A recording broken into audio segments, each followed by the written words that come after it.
Assalamualaikum warahmatullahi wabarakatuh. Bismillahirrahmanirrahim. Alhamdulillahirabbil alamin. Wassalatu wassalamu ala asyrafil anbiya'i wal mursalin nabiyyika wa rasulika wa habibika Muhammadin sayyidil anbiya'i wal mursalin wa ala alihi wa ashabihi wa man tabi'ahum bi ihsanin ila yaumiddin. Amsayna wa amsal mulku lillah walhamdulillah wa la ilaha illallah wahdahu la syarikalah lahul mulku wa lahul hamdu wa huwa ala kulli syai'in qadir. Nas'aluka khaira ma fi hadhihi lailah wa khaira ma ba'daha wa na'udzubika min syarri ma fi hadhihi lailah wa syarri ma ba'daha wa na'udzubika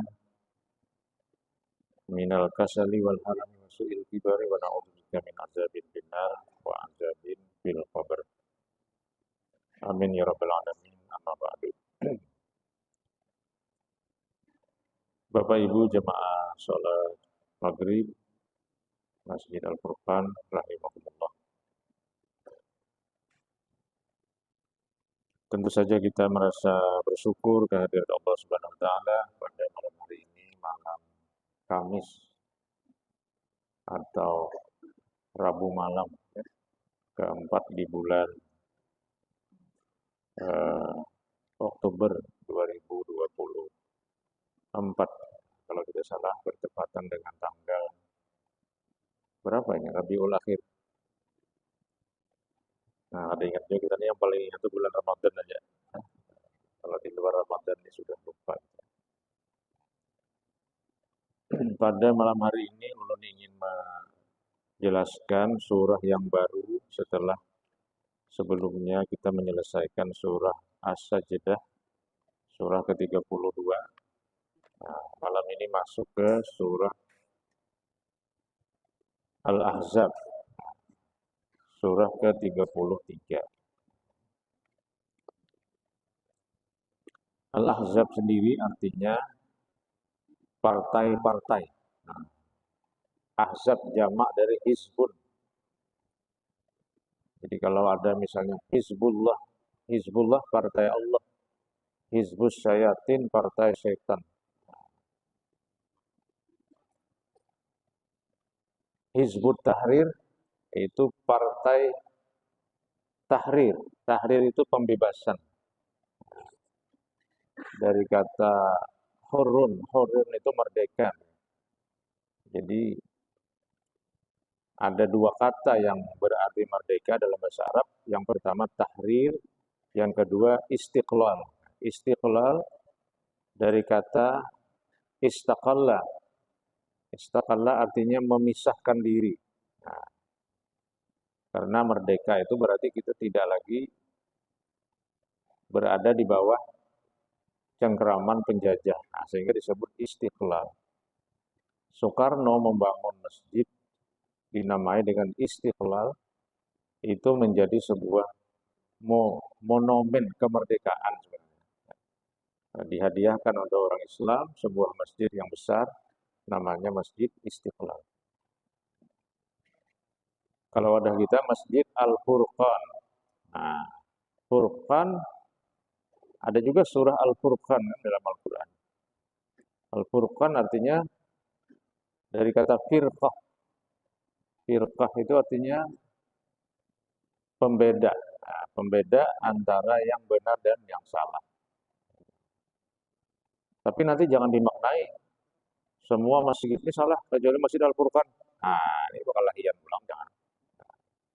Jadi Al-Furqan ini maksudnya kira-kira adalah masjid ini menjadi media untuk edukasi, pendidikan, literasi, memperdalam pengetahuan tentang mana-mana yang diakui oleh Islam sebagai kebenaran dan mana-mana juga yang dikatakan oleh Islam sebagai kebatilan.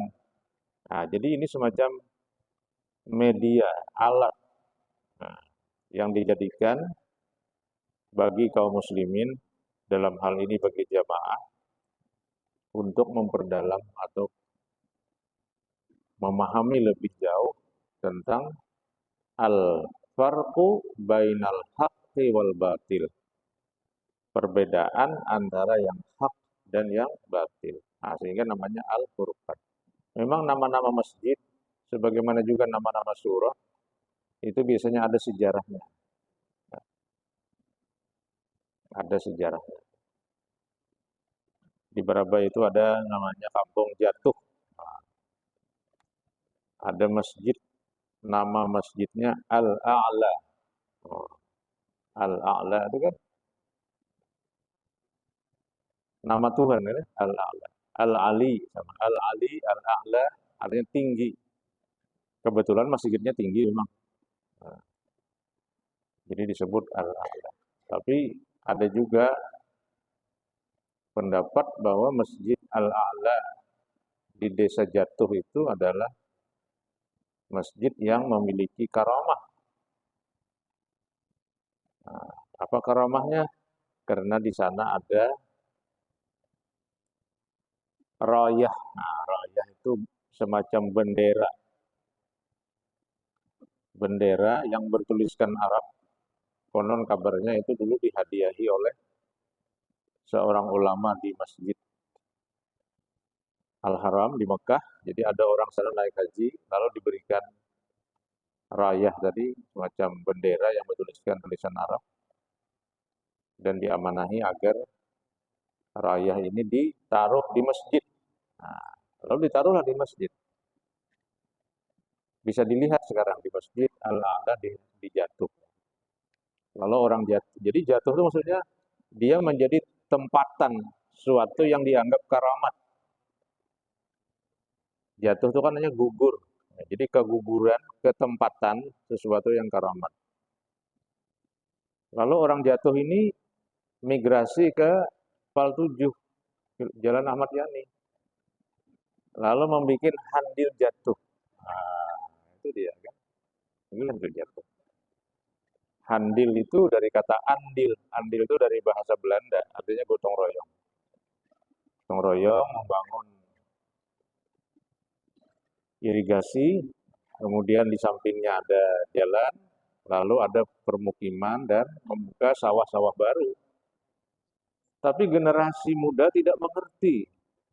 Dikiranya jatuh itu adalah sesuatu yang tidak pernah maju. Maka akhirnya diganti handil itu menjadi jalan Mahligai. Nah, ini ada sesuatu yang hilang dari sejarah. Nah, itu tidak mengerti mereka. Padahal jatuh itu satu kata yang dianggap keramat oleh orang Barabai. Saya kan orang Barabai, saya tahu kisahnya. Nah, sehingga diganti. Kebetulan memang dulu di Handil Jatuh itu ada seorang ulama besar. Nama beliau adalah Kiai Haji Mokri Gawit MA. Hampir mungkin separuh dari tanah-tanah di sekitar Handil Jatuh itu milik beliau. Lalu beliau mendirikan madrasah ibtidaiyah. Kemudian beliau hibahkan kepada pemerintah, lalu dinegrikan menjadi madrasah, kalau tidak salah sanawiyah sekarang di Handil Jatuh. Lalu beliau mendirikan pesantren namanya Mambaul Ulum. Tapi beliau ini adalah seorang politikus P3 yang sangat hebat. Dari karirnya sebagai anggota dewan di DPRD Provinsi Kalimantan Selatan sampai menjadi anggota DPR RI dari P3. Zaman Orde Baru, P3 itu terkucil dia. Maka akhirnya jalan di Handil Jatuh itu ada pernah dibaiki oleh pemerintah. Karena basis P3 di situ. Nah, rupanya kakan-kakan ini memahaminya di situ. Ada mau maju di situ nih. Sekarang kita ubah jadi jalan Mahligai. Oh, akhirnya maju. Nah, padahal itu kaitannya politik gitu, bahari. Gitu. Nah, saya kebetulan mengangkat orang tua, Pak Mukri Gawid itu orang tua angkat saya waktu saya masih kuliah di S1.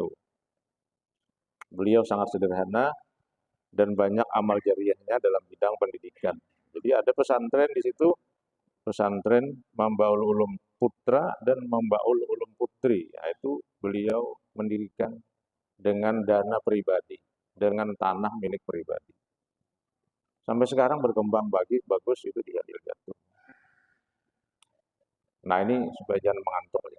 Nah, jadi kadang-kadang nama itu harus dilihat dulu. Nah, seperti di sini nama surahnya Al-Ahzab, partai-partai artinya. Apa maksud partai-partai ini? Maksudnya adalah di sini sekutu. Apa maksud sekutu di sini? Maksudnya adalah suku-suku Quraisy yang masih tidak mau menerima Islam di Mekah, banyak sukunya. Mereka bersepakat untuk menyerang Madinah setelah 2 kali perang sebelumnya tidak bisa menguasai Madinah, yaitu perang Badar dan perang Uhud. Perang Badar itu tahun kedua, tahun kedua Hijriah kalau tidak salah. Kemudian tahun ketiga itu perang Uhud. Nah, perang Ahzab itu kalau tidak salah tahun kelima. Jadi 5 tahun itu 3 kali Madinah itu digempur oleh orang-orang Mekah. Yang pertama perang Badar, mereka balik kanan dengan tangan kosong, tidak bisa mengalahkan orang-orang Madinah. Kemudian yang kedua perang Uhud, meskipun mereka hampir menguasai, tapi secara de facto mereka tidak bisa juga menguasai Madinah. Walaupun banyak korban di kalangan umat Islam yang apabila kita melaksanakan umrah ke Madinah, ziarah, itu akan dibawa ke Syuhada Uhud.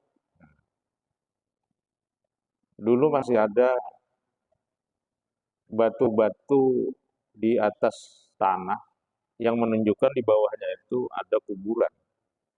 Sekarang batu-batunya pun sudah dibuang, cuma dibikin pagar. Di pagar diberi tulisan penjelasan dalam beberapa bahasa. Ada bahasa Inggris, bahasa Arab, bahasa Indonesia juga ada, bahasa Perancis juga ada, yang menjelaskan bahwa di sini ratusan syuhada kaum muslimin dimakamkan. Tapi tanda makamnya ada. Nah, jadi kenapa tidak ada? Ya karena ini terkait dengan ideologi Wahabi. Jadi Wahabi, Muhammad ibnu Abdul Wahab yang menjadi penasihat spiritual kerajaan Arab Saudi, Pangeran As-Saud, Al-Mamlakah Al-Arabiyah As-Saudiyah. Saudiyah itu Saud, Pangeran Saud, raja pertama di Mekah. Nah, itu penasihat spiritualnya namanya Muhammad ibnu Abdul Wahab. Dia melihat bahwa situs-situs sejarah di Mekah itu banyak yang disalah sikapi oleh kaum muslimin. Jadi dipuja-puja, dipusut-pusut, mungkin ada yang meminyaki dan sebagainya. Kalau Bapak pergi ke Benua Halat, ada masjid tempat orang Ba'ayun, orang Tuha Ba'ayun, Ba'ayun Maulid. Itu ada satu tiang di situ, tiang dari ulin, licin sekali. Yang lain pindah kusam, sabuting itu pindah licin. Jadi judul lawan kaum itu kan apa nih? Kaumnya orang Tuha, kaum Tuha lah. Julun nih kenapa jadi pindah licin nih? Oh sekalinya setiap orang datang ke sana membawa minyak harum. Nah, lalu minyak harum itu dilapayakan ke tiang tadi. Nah, sambil dipusut-pusut, diragap-ragap gitu. Karena dianggap ada berkah. Nah, oleh orang Ibnu Abdul Wahab, aliran Wahabi itu membahayakan akidah. Itu membahayakan keyakinan. Nah, maka harus disilangkan. Nah, termasuk kuburan tadi.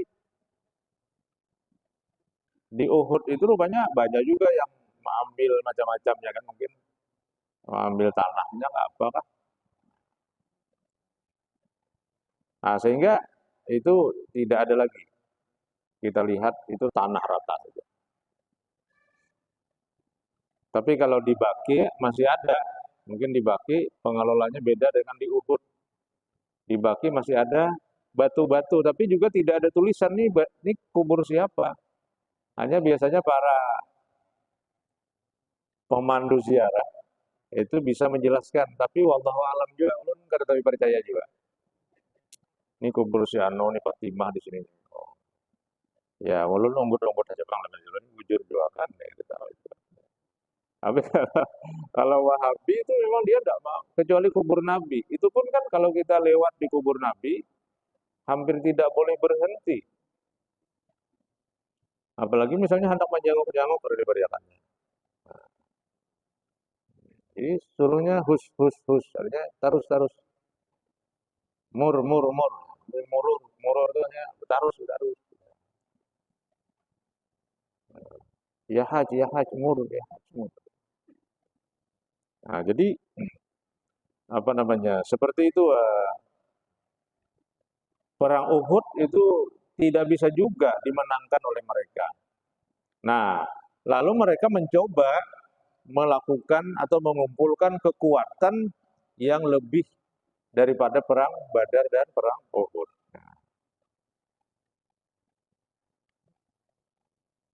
Sepakat para ulama bahwa surah Al-Ahzab ini turun di akhir tahun 5 Hijriah, yaitu tahun terjadinya perang Ahzab yang juga disebut dengan perang Parit atau Khandak.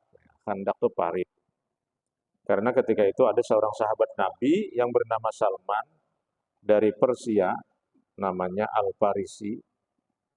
Salman Al-Farisi artinya Salman orang Persia. Bersama sahabat-sahabat beliau menggali parit ya, pada arah utara kota Madinah. Nah, biasanya kita kalau ziarah di Madinah juga dibawa ke sini. Nah, ini dulu paritnya di sini. Tempat yang ketika itu diduga keras akan menjadi arah serangan kaum musyrikin. Nah, ini terjadi pada bulan Syawal tahun kelima Hijriah. Nah, jadi serangannya itu tahun kelima atau bulan Syawal tahun kelima Hijriah.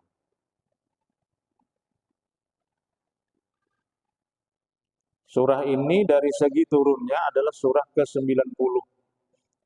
Jadi Bapak Ibu sekalian, 114 surah di dalam Al-Quran yang sudah tersusun rapi, itu disusun bukan berdasarkan urutan turun, tapi disusun berdasarkan petunjuk Nabi.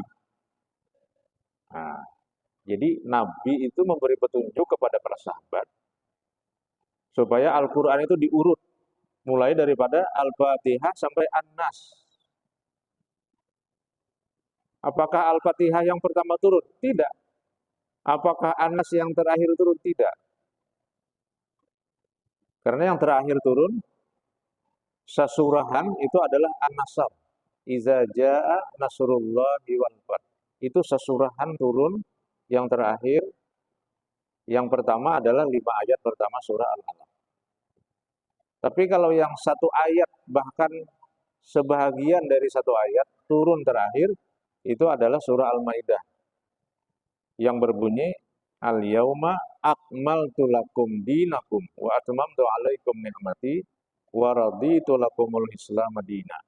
Itu potongan ayat dalam surah Al-Maidah yang terakhir turun. Tapi yang satu surah turun itu adalah idza jaa nasrullahi wal fath, surah Al-Fath.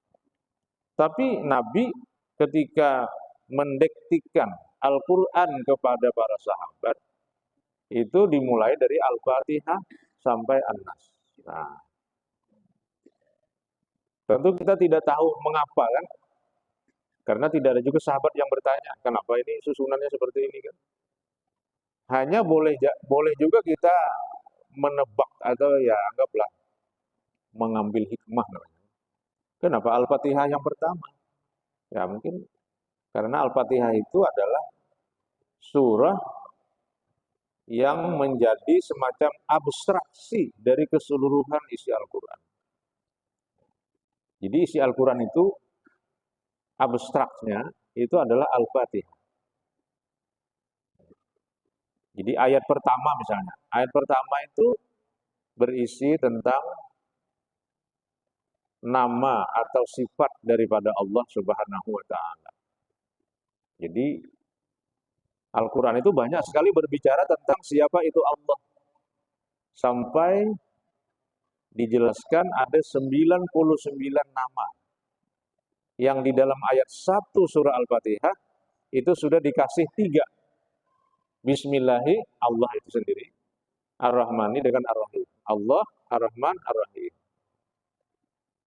Jadi dia merupakan abstraksi bahwa nanti Al-Quran akan banyak berbicara tentang sifat-sifat dan nama-nama Allah. Atau nama-nama Allah yang menimbulkan sifat-sifat Allah.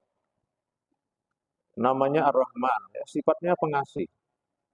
Namanya Al-Latif, sifatnya maha halus. Sifatnya namanya Al-Qawi, yang maha kuat. Sifatnya orang yang kuat. Atau kekuatan, bersifat kekuatan yang tidak tertandingi. Jadi nama menghasilkan sifat. Namanya tadi Masjid Al-A'la, letaknya di Desa Jatuh. Lalu sifatnya apa?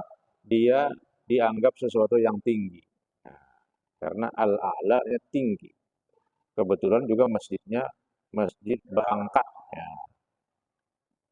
Masjid Ba'angkat. Ya. Ba'angkat ini, maksud Ba'angkat tuh panggung. Bahasa Banjarnya Ba'angkat. Karena dianggap kita Masjid Ba'angkat nih, mau dibenaik seorang, ada ya. Memang dibikin panggung. Seperti ini kan kalau Masjid Ba'angkat juga ini, kan di bawahnya panggung.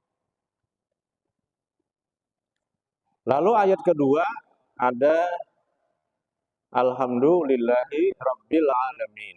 Nah itu kesadaran tentang globalisasi. Jadi Al-Quran sudah menjelaskan tentang globalisasi. Bahwa dunia ini terdiri dari banyak unsur. Baik geografis, suku, budaya. Yang oleh Al-Quran dijumlahkan menjadi alamin. Nah, alamin itu artinya alam-alam. Satu alam saja kita tidak bisa menguasai kan. Nah, sekarang alamnya banyak.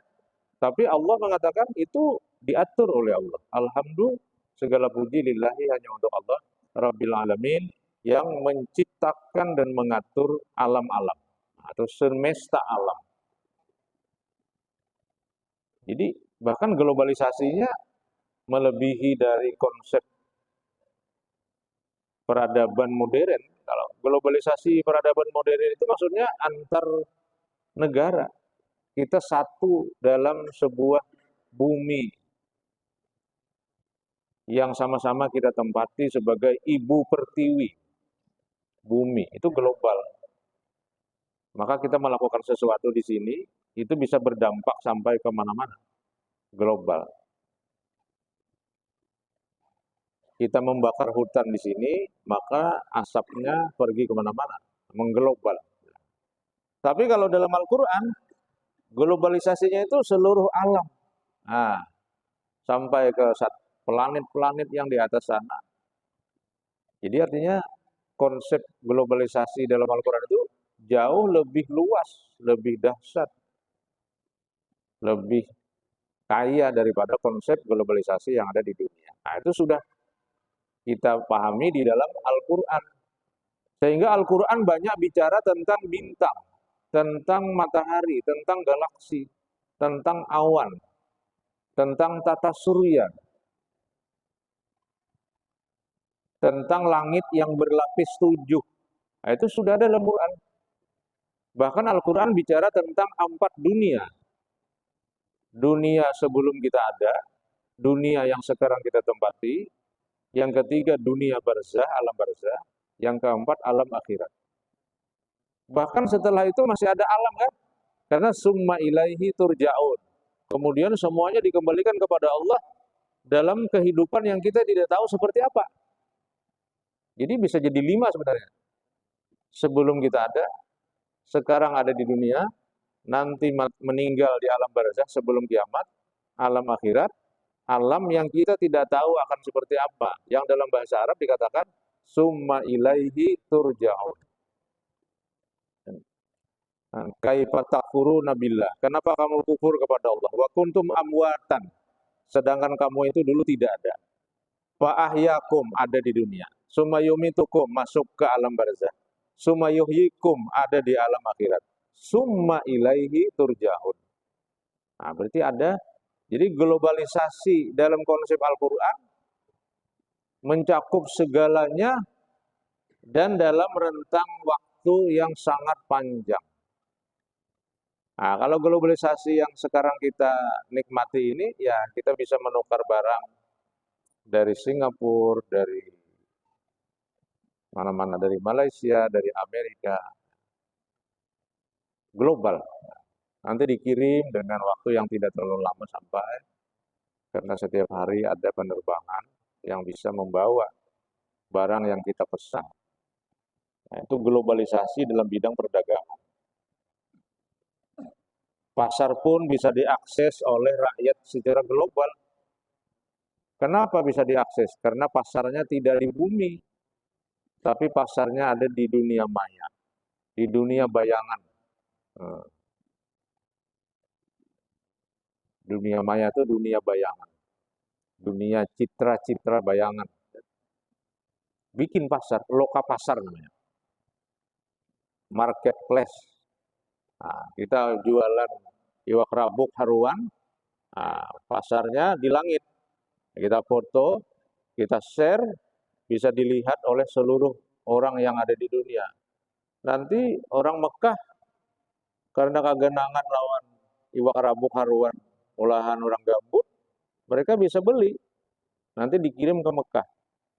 Maka haruan tadi, rabuk haruan tadi sampai ke Mekah. Tapi Mekah dengan gambut itu masih sama-sama di bumi. Jadi globalisasi yang sekarang kita nikmati itu sebenarnya tidak terlalu hebat amat gitu. Tapi kalau globalisasi konsep Al-Quran itu menyentuh banyak dimensi, terutama dimensi waktu yang sangat panjang dan dimensi tempat yang tidak terhingga. Karena selain Allah itu namanya alam.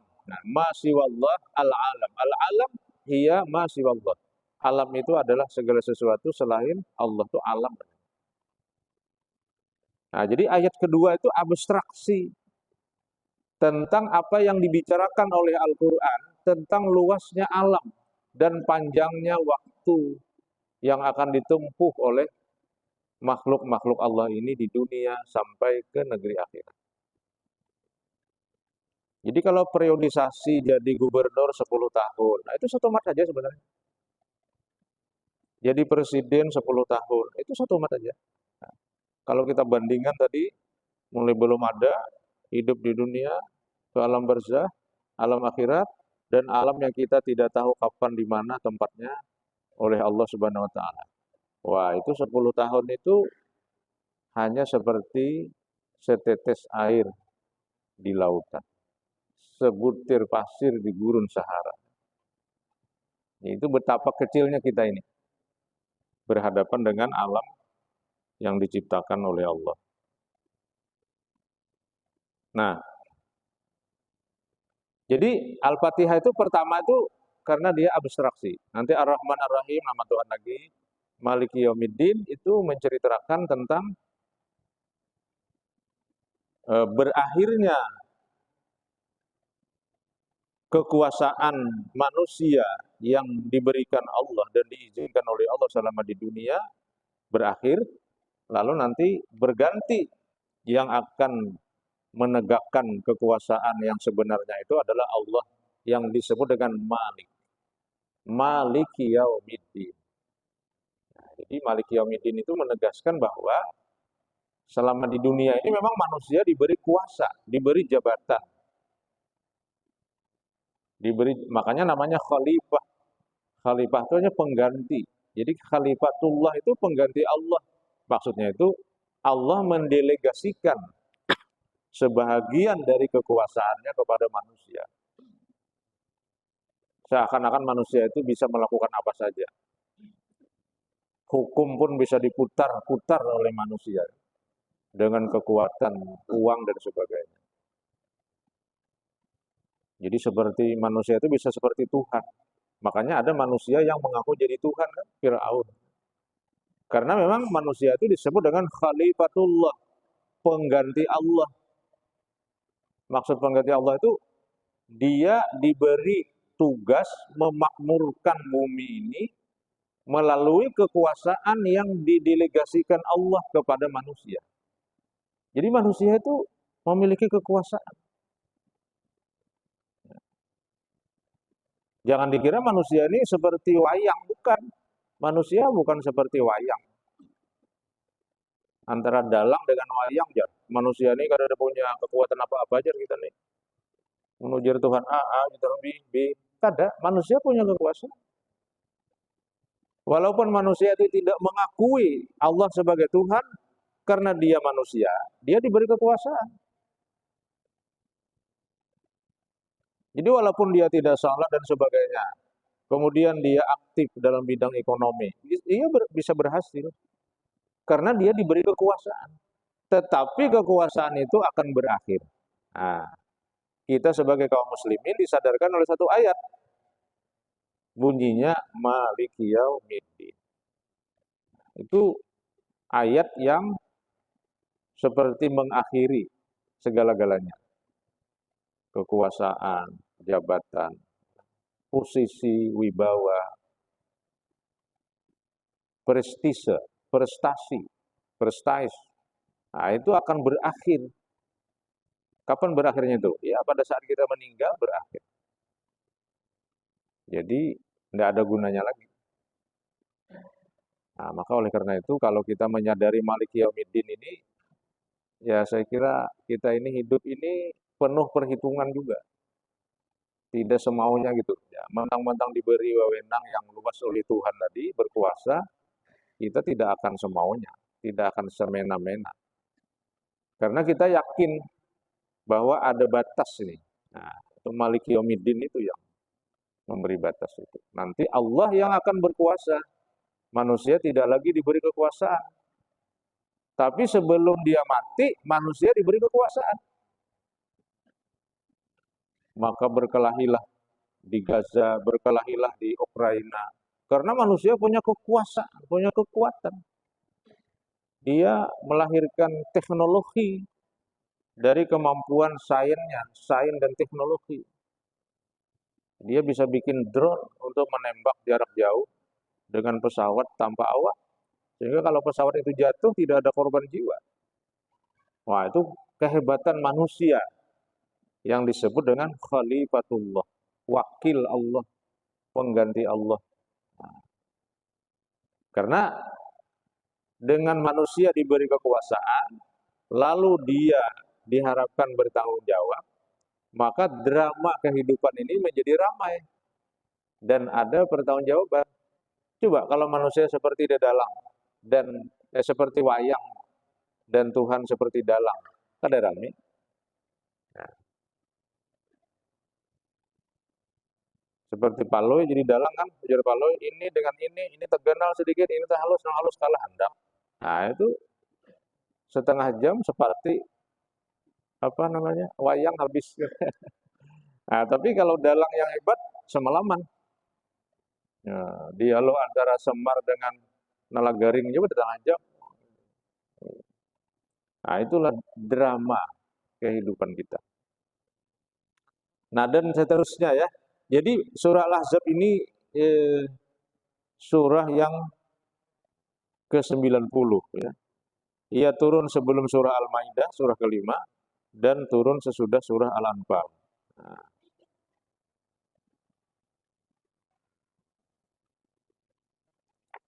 Di dalam ayat ini, Nabi kita sangat banyak disapa dengan berbagai sebutan. Ada ya ayuhan nabiyyu, ada khataman nabiyyin, ada ar-rasul, ada syahidan, ada mubasyiran, naziran, da'iyan, sirajan munira. Nah, nanti akan kita lihat ayat-ayat ini. Itu menunjukkan bahwa Nabi memang memiliki kemampuan yang diberikan oleh Allah kepada beliau, dan dengan kemampuan-kemampuan itu dia akan berjuang sekuat tenaga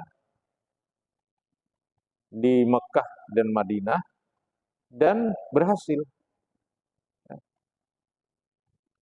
Jadi ayat-ayat yang menunjukkan nama-nama Nabi ini, atau bukan nama Nabi, sifat-sifat Nabi seperti An-Nabi sendiri, Khataman Nabiyyin, Ar-Rasul, Syahidan, Mubasyiran, Naziran, Da'iyan, Sirajan, Munira, ini sekaligus nanti menunjukkan kekuatan Nabi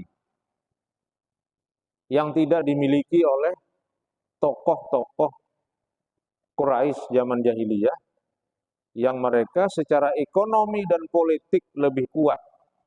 Tetapi kekuatan sumber-sumber ekonomi dan politik itu tidak bisa menandingi Nabi, sehingga tetap Nabi yang akan unggul. Nah, misalnya Nabi disebut dengan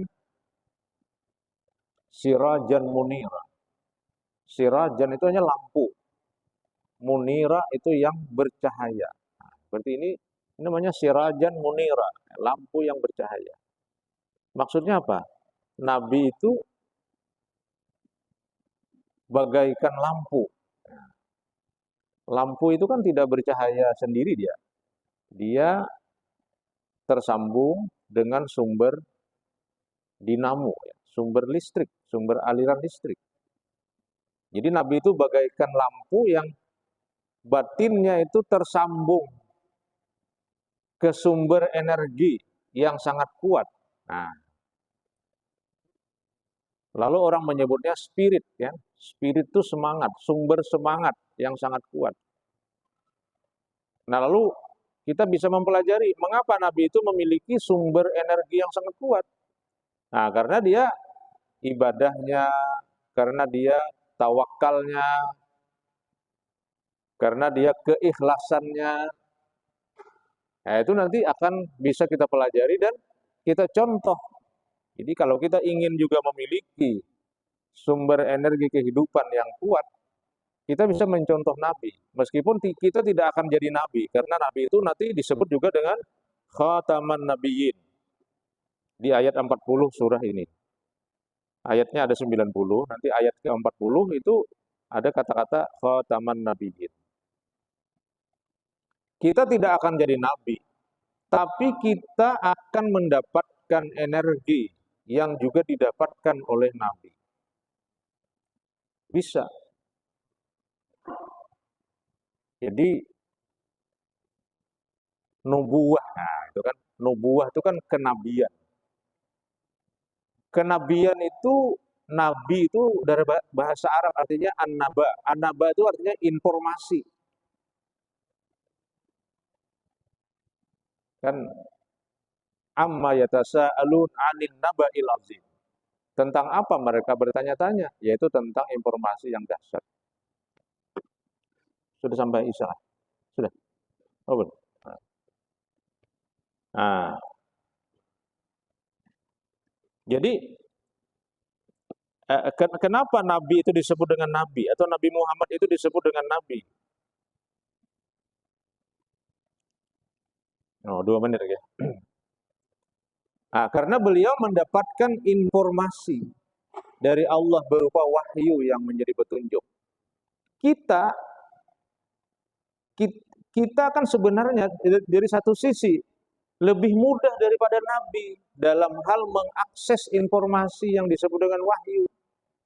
Jadi sebenarnya Nabi itu memiliki kesulitan yang lebih daripada kita dalam konteks mengakses wahyu.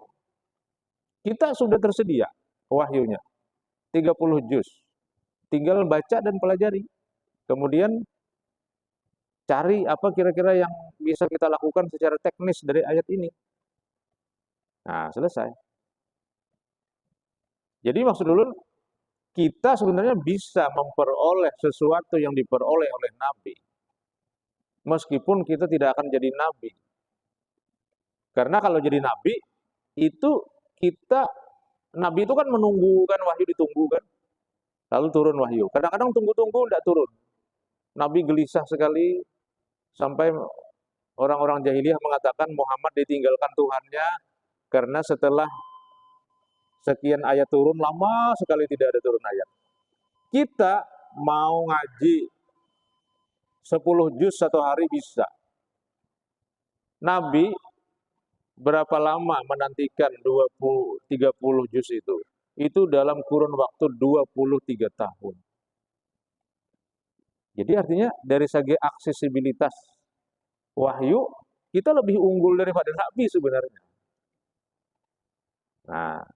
Nah, maka oleh karena itulah kita bisa akan mencapai apa yang dicapai oleh beliau sebagai sirajan munira tadi. Nabi itu sebagai sirajan munira melalui usaha-usaha yang kita lakukan untuk mengakses wahyu-wahyu Allah yang setiap saat, bahkan sekarang ini melalui media elektronik, kita sudah sangat dimudahkan untuk mempelajari Al-Quran. Wah, ini misalnya kita kada tahu, ini ayat berapa, buka Google, dipicek, ada nang gambar mikrofon, dipicek, pandir.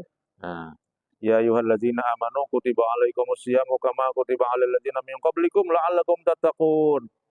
Kenapa dahakannya? Oh, Al-Baqarah 183. Jadi ini udah kayak malaikat juga ini udah nih. Tapi juga adakah berisi gambar nang pinakartai bagus? Keluar juga. Nah, jadi setan pulang deh. Sebenarnya alat kan, alat itu kan netral sebenarnya. Jadi netral ini tergantung kita, seperti pisau bisa dibawa oleh tukang sayur untuk memotong waluh, juga bisa dibawa untuk berkelahi dan mengalahkan musuh.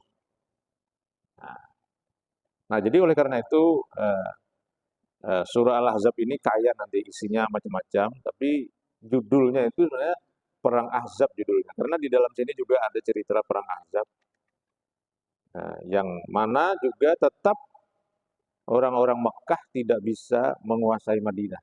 Jadi Nabi sangat kuat di Madinah itu. Padahal beliau ini pendatang, muhajirin ya. Tapi orang-orang Madinah begitu taat kepada Nabi sehingga kekuatannya luar biasa. Jumlahnya tidak banyak, masyarakatnya, penduduknya, tapi mereka solid kekuatannya. Sehingga ketika gotong royong membuat parit, itu semua laki-laki yang memiliki kekuatan tenaga turun. Gotong royong. Nah, jadi gotong royong itu bukan hanya budaya masyarakat Indonesia, tapi itu budaya zaman Nabi. Gotong royong untuk membangun sesuatu yang berat. Ya. Jadi berat sama dipikul, ringan sama dijinjing, bersatu padu sehingga parit itu bisa diselesaikan. Ini yang dapat ulun jelaskan, nanti akan kita lanjutkan pada bulan depan insya Allah untuk isi lebih rinci daripada surah Al-Ahzab ini. Demikian hadanallahu wa iyyakum ajma'in. Subhanaka rabbana wa bihamdika asyhadu an la ilaha illa anta astaghfiruka wa atubu ilaik. Assalamualaikum warahmatullahi